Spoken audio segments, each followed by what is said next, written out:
ada Sohibul Iman, ada juga calon lain Andika. Itu menarik tuh. Menarik secara perbincangan, tetapi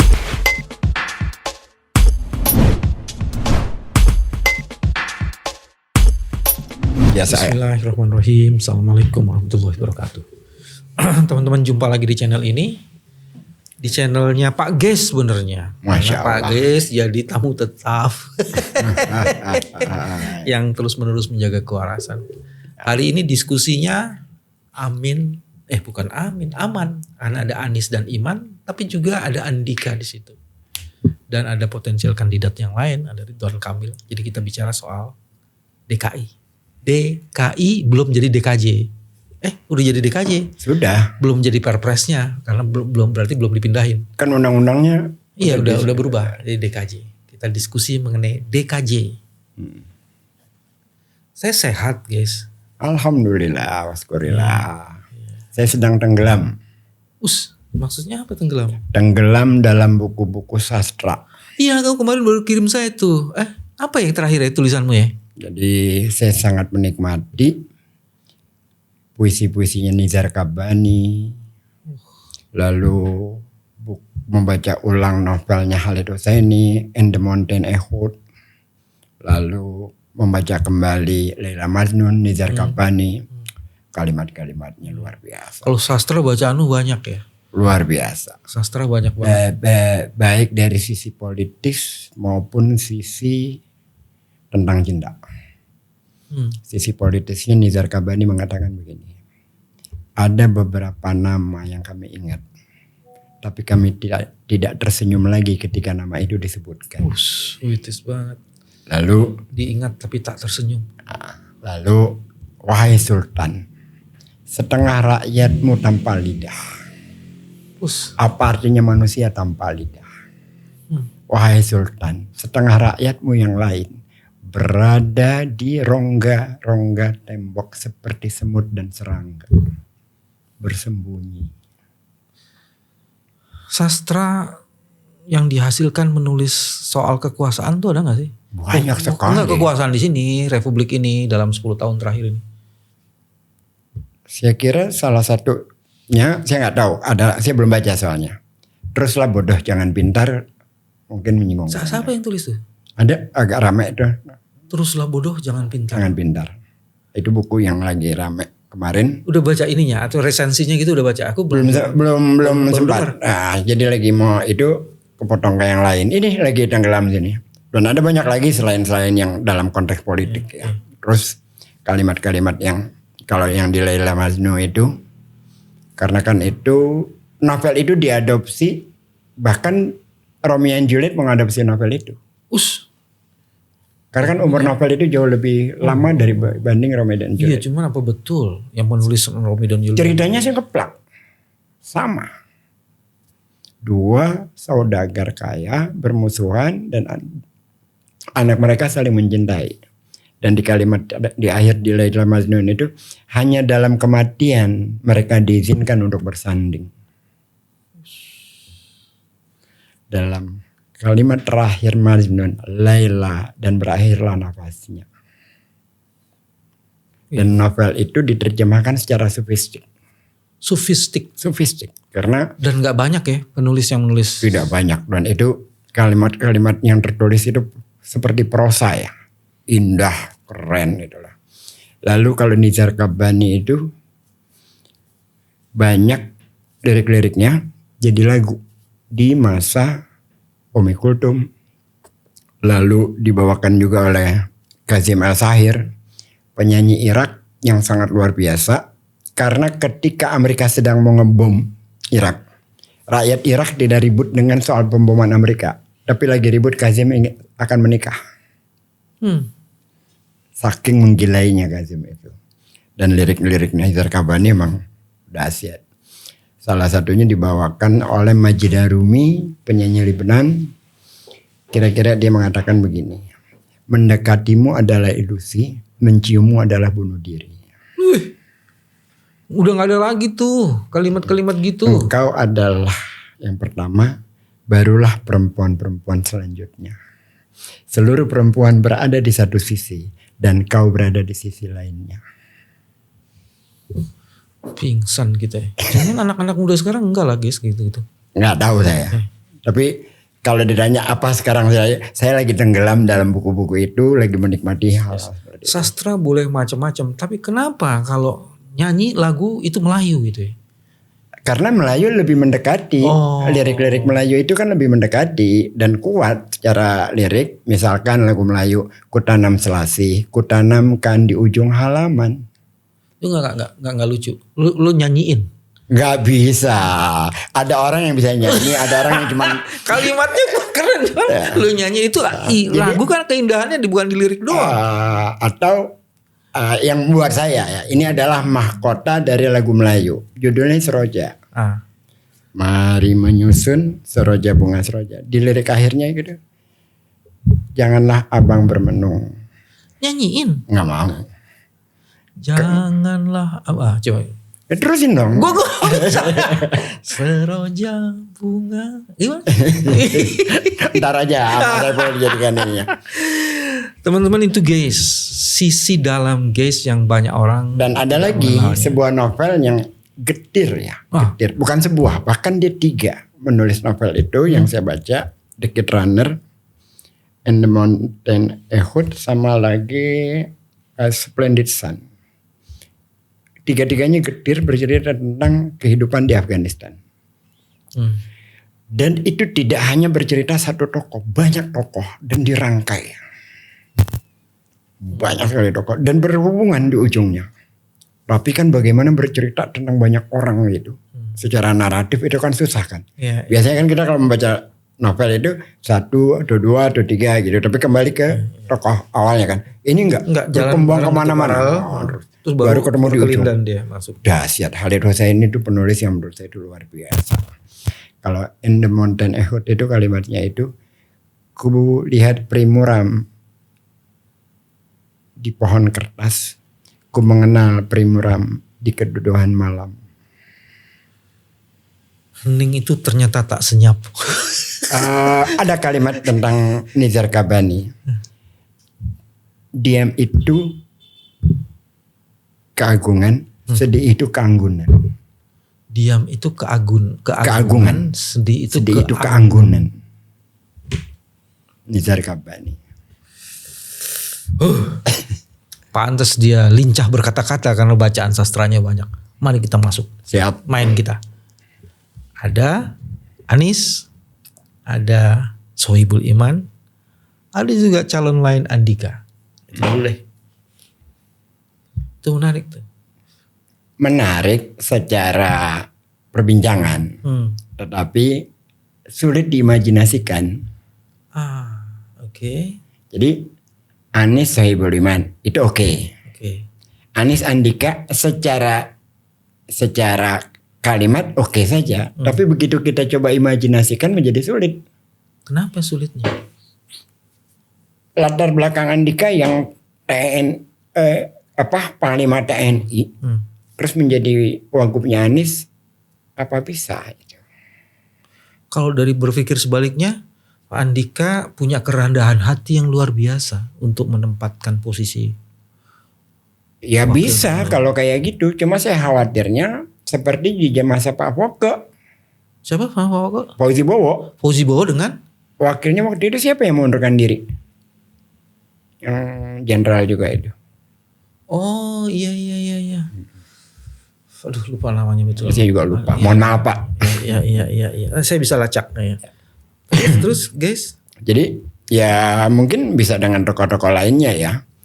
Makanya dikatakan kalau Sohibul Iman kan memang secara latar belakang pendidikan, lalu pertemanan mereka panjang kan, sama-sama rektor Paramadina. Jadi sama-sama teknokratik gitu loh.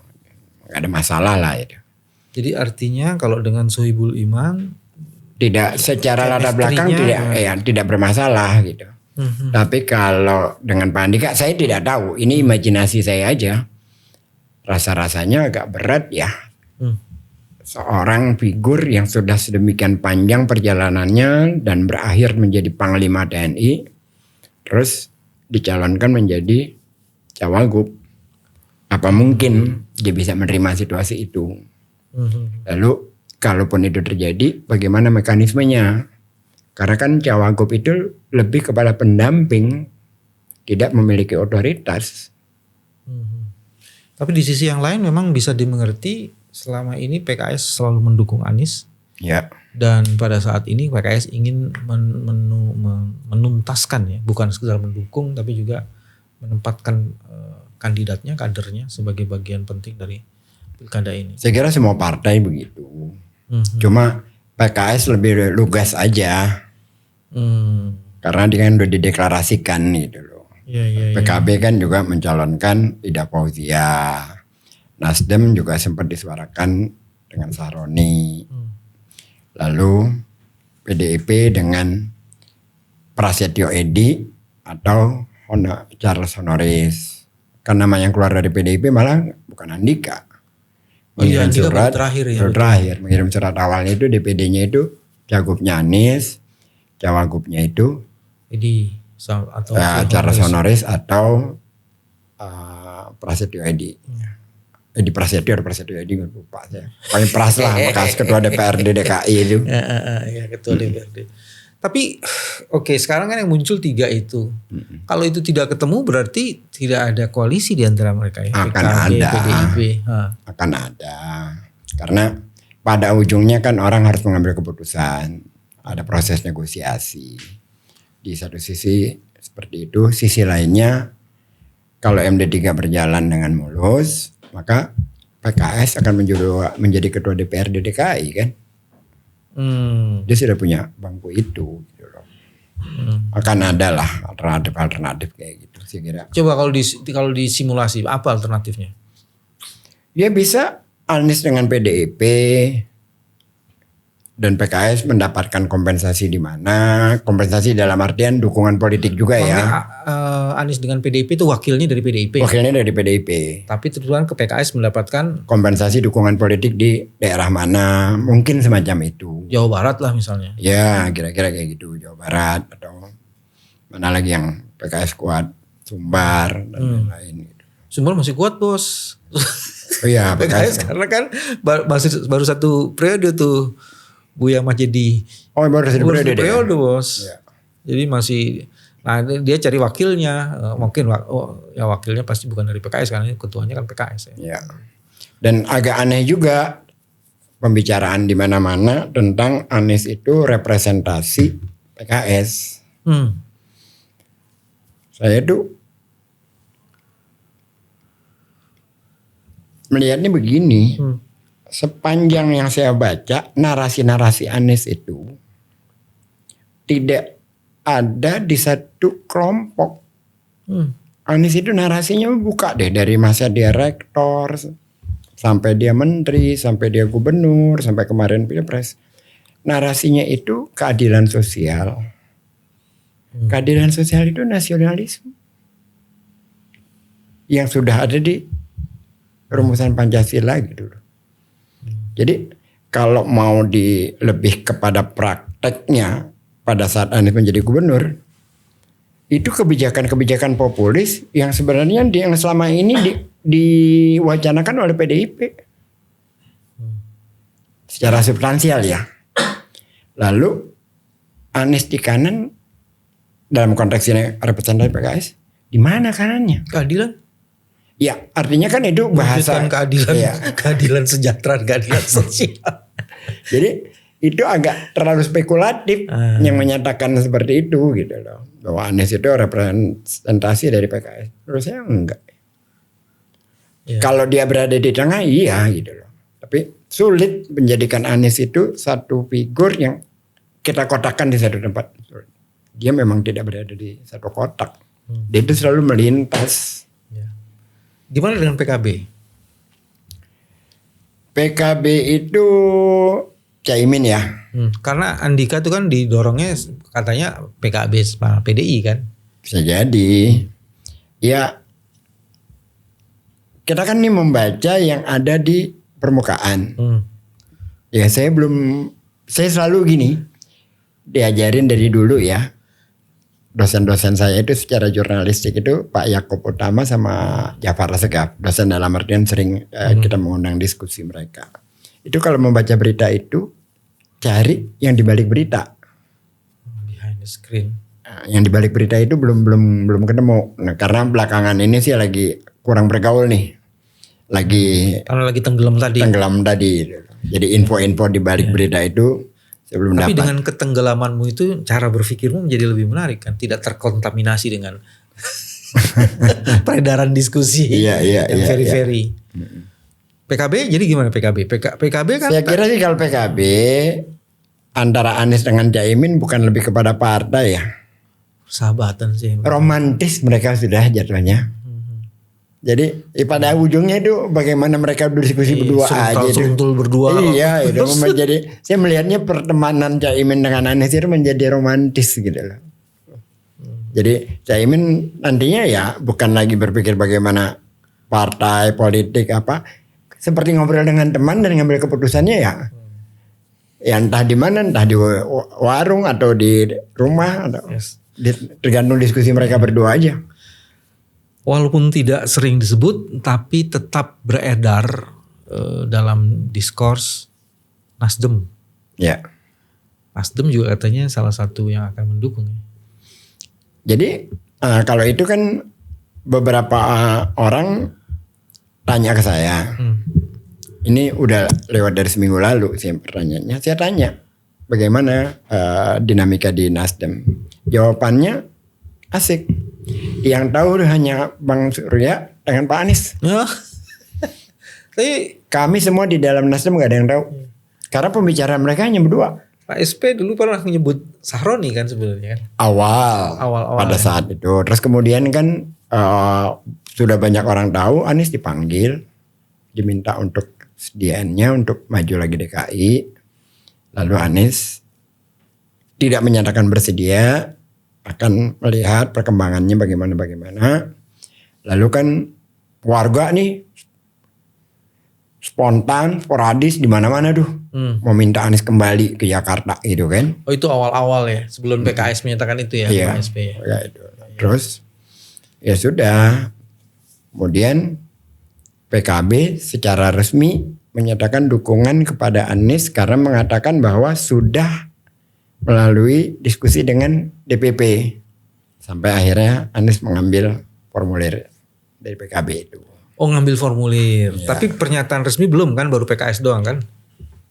PKB juga resmi, DPD, tetapi DPD-nya resmi, tetapi ada kalimat di situ mereka sudah konsultasi dengan DPP. Oh, kalau ngomong DPD, lu nggak bisa melepaskan diri dari Kaisang dong kalau PKB. Innalillahi. Gimana sih? Kan DPD PKB kan ngomong gitu. Malah dia bikin lagu. Sultan, ada sebagian rakyatmu tanpa lidah. Apa artinya manusia tanpa lidah? Kepemimpinan dari bapaknya itu membuat kita tanpa lidah. Tanpa lidah tuh gimana sih? Gak berani ngomong, gak berani bicara. Gue pikir karena jijai, bukan nih? Ya, gue lagi romantis. Romantis guys. Oke, jadi udah ada pembicaraan SP dengan ABW yang hanya tahu mereka berdua. Sekarang di pihak lawan dengan komposisi kemungkinan kayak begitu, siapa the next kompetitor? Yang belum majuin siapa? Yang sedang menunggu bola muntah itu Heru Budi. Oh ya? Ya kalau nggak ada pilihan kan alternatifnya dia dong. Walaupun dia sekarang agak merendah-rendahkan hati ya. Oh, saya nih bukan orang politik gitu kan. Merendah-rendahkan hati. Iya dia sekarang begitu. Aku sih siapa sih, saya kan nggak punya partai. Pokoknya ada pernyataan-pernyataan yang seperti itu. Oh ya biarkan aja. Dan saya nggak percaya. Karena kan sebelumnya fotonya di mana-mana. Iya betul. Lah jauh-jauh Cikini Raya sini sepanjangnya waktu itu. Iya. Dekat sini apa? Tidak ada kebijakan Pemda yang dirilis tanpa tidak menyertai fotonya Heru Budi. Iya. Banyak. Tapi karena lu terus bilang nunggu muntahan apa maksudnya itu? Nggak ada calon. Oh kalau nggak ada calon, Budi lah yang akan ditunjuk. Bisa jadi. Karena kan siapa coba sampai hari ini dari koalisi Kim itu dimajukanlah nama Zita Anjani, terus apalagi PAN itu kan. Oh, waduh, jauh tuh lewat banget. Ya makanya. Terus Sebelumnya lagi keponakannya Prabowo, saya lupa namanya Budi itu yang anggota DPR, Budi tapi dia Jiwandono. tidak bersedia. Gak ada calon. Gak ada calon. Dan Ridwan Kamil belum mau juga kan, Golkar belum tentu mau selain ya RK-nya kan nggak mau. bargainingnya di awal Ridwan Kamil mau maju Jakarta kalau PKS dalam posisi mendukung dia. Makanya kan digrill dia kan PKS itu. Dalam rangka menarik dukungan dari Anies untuk mendukung Ridwan Kamil. Kan rame itu kan. Nah, terus belakangan PKS buru-buru ambil posisi untuk memberikan dukungan pada Anies. Kalau digrilir terus maka Ya. harus mengambil posisi segera supaya gerilliannya berhenti.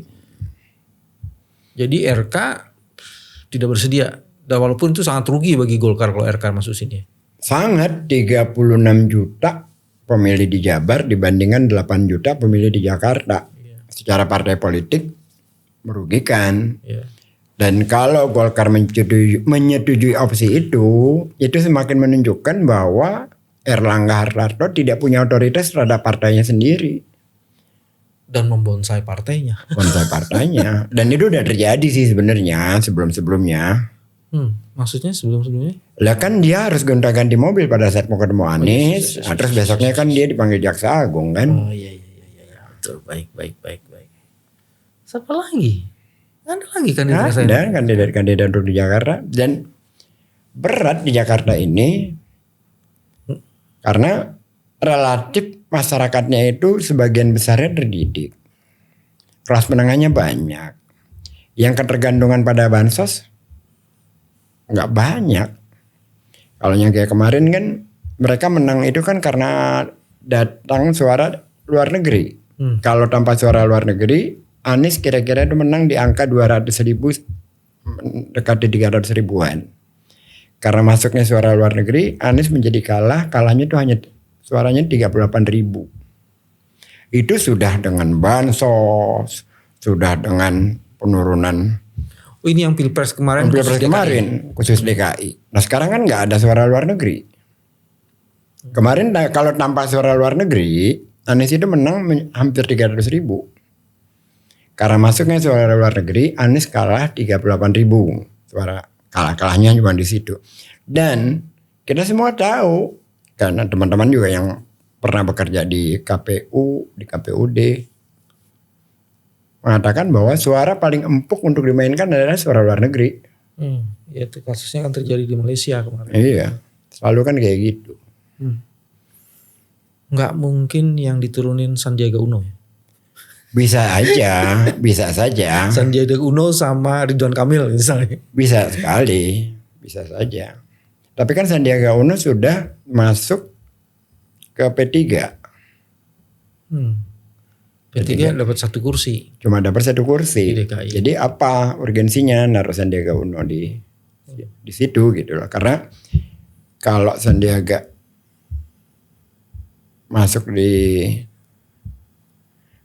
inian mereka, dia pernah calon wapres, pernah sempat memuncaki elektabilitas, kemudian jadi menteri, kan turun ininya di Jakarta. Demokrat nggak punya calon, Demokrat. Demokrat itu dia menyalonkan Heru Budi. Oh, Demokrat. Udah beritanya kemarin udah Heru. Nah, makanya saya katakan Heru lagi nunggu bola muntah. Karena nggak mungkin Demokrat sendiri. Nggak mungkin Demokrat sendiri. Gitu. Kalau Golkar sama Gerindra nggak mencapai kesepakatan soal Ridwan Kamil, dia akan cari alternatif. Ya, bisa jadi Heru. Barulah diturunin wakilnya siapa wakilnya? Kaisang. Bisa jadi. Heru dan Kaisang. Oh, lebih bagus Klopp itu. Maksud lo apa Klopp? Satu gerbong. Satu gerbong dari bapaknya kan. Oh iya, Heru di sekretaris KSP. Bukan KSP, sekretaris presiden. Kaset Pres. Heru. Masih. Jadi dia merangkap 2 jabatan sebagai. Kalau gitu malah kelihatan ya bahwa itu adalah ini. Iya udah Jokowi lebih gitu ya. bagus. Buat kita lebih enak gitu loh. Silakan aja. Asal jangan menarik-narik ke Anies. Maksudnya mau berpasangan dengan Anies udah bullshit itu. Kalau kamu disuruh berpikir ekstrim, kamu bagian dari orang yang ingin menundukkan Anies di Jakarta. Kandidat siapa yang pantas untuk melawan Anies? Berpikir ekstrim menjadi bagian yang untuk menundukkan Anies. Anies, ya. Susah gue nyarinya. Berat itu. Jangan sampai lidahmu lagi. Berat. Bukan karena saya dekat sama Anies, bukan ya. Tapi memang Anies itu performanya kan gini. Saya baru hari ini menulis. Hari ini apa kemarin? Cerita tentang sukses gubernur. Entah itu Ahok, entah itu Pak Sutioso. Jokowi gue gak anggap ya. Entah itu Pak Foke, entah itu Pak Ali Sadikin. Cerita gubernur itu semuanya adalah tentang kebijakan. Kisah-kisah mereka semua ada di dalam kebijakan. Tapi kisah-kisah Anies ada dalam benak warga. Secara personal. Anies itu menembus dinding pembatas antara dia dengan warganya. Misalkan perkawinan-perkawinan di gang sempit, kumuh, Anies hadir. Ya tulis gitu kan, perkawinan dan apa? Kurung batang jenazah warga. Kematian di kalangan warga hadir. Itu mau menyimpan memori. Gimana melawan orang kayak gitu? Mau keluarin duit gede-gedean buat membranding media kayak apa? Ya susah. Walaupun kata orang, udah buktinya di Jakarta kemarin Anies kalah dengan Prabowo. Ya itu kan ada suara luar negeri satu. Terus ya banyak hal lah. Saya gak mau mengembalikan lagi soal itu. Walaupun saya yakinnya saya di Jakarta Anies yang menang. Kita lupa unsur Ahok ya. Ahok juga kan. Udah selesai. Tapi katanya elektabilitas masih bagus nih. Iya tapi udah selesai. Kenapa selesai? Ahok sudah menjadi bagian luar dari Jokowi. Jadi secara kekuatan dia udah paling tinggal sisa 25%-nya dari yang dimiliki di masa lalu. Hanya lebih kepada nostalgia aja. Oh iya awal-awal dulu sebelum Andika muncul malah ininya Anies Ahok ya. Iya. Dan Ahok itu juga gak bisa kan jadi wagub. Karena ada aturan. Dan ada satu lagi. Kaisang tuh udah bisa di Jagub. Jadi udah diimplementasikan tuh keputusan MA oleh KPU tadi saya baca. Jadi syarat untuk menjadi wagub, menjadi Jagub, calon lagi ya Jagub atau Jawagub itu umur 30 ketika dilantik. Jadi aturannya udah spesifik dan sudah mengikuti putusan MA. Udah mengikuti keputusan secara prosedural keputusan MA. Secara substansial kemauan istana. Ya. Sudah. KPU-nya kayak begitu ya. Ya, begitulah. Walaupun dia ngelawan nalar dan akal sehat ya. Jadi semakin menarik nih. Nah terus udah muncul nama itu di Jateng. Kok di Jateng? Iya, survei di Jateng. Bukan Jawa Timur, katanya mau Jawa Timur juga. Enggak Jateng. Saya baca di Jateng.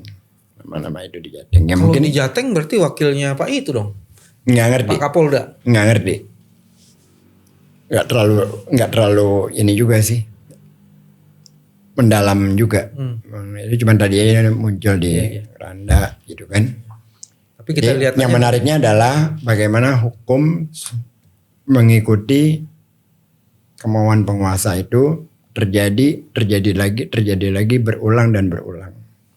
Dari mulai undang-undang KPK dan lain-lain dan semakin mendekati puncaknya. Semakin pada puncaknya bahwa dia adalah seorang dewa di Republik ini. Kayaknya lo mesti nulis buku deh, guys. Nulis buku. Udah pernah. Ini soal ini nih. Oh soal ini. Apa bodoh-bodoh pintar atau tadi apa? Jangan tetaplah bodoh jangan pintar. Tetaplah bodoh jangan pintar. Itu sarkas banget tuh ya. Tetaplah bodoh jangan pintar. Karena kebodohanmu akan menyelamatkanmu. Oh ya? Kamu buku enggak aku. Oh bisa jadi. Bisa jadi. Karena kan kalau kita lumayan pintar, kita akan berpikir kritis. Jadi kita tidak merasa nyaman, tidak merasa damai. Iya. Kalau kau pintar, lidahmu akan terpotong. Bisa jadi. Wahai Sultan. Teman-teman, ini cara kita menjaga kewarasan. Soft, tapi elaborasinya cukup dalam. Case yang lagi tenggelam membaca buku-buku sastra. Masya Allah. Dan terus mendendangkan lagu-lagu Melayu. Bicara soal masa depan Jakarta. Terima kasih, sampai ketemu lagi. Assalamualaikum warahmatullahi wabarakatuh. Waalaikumsalam.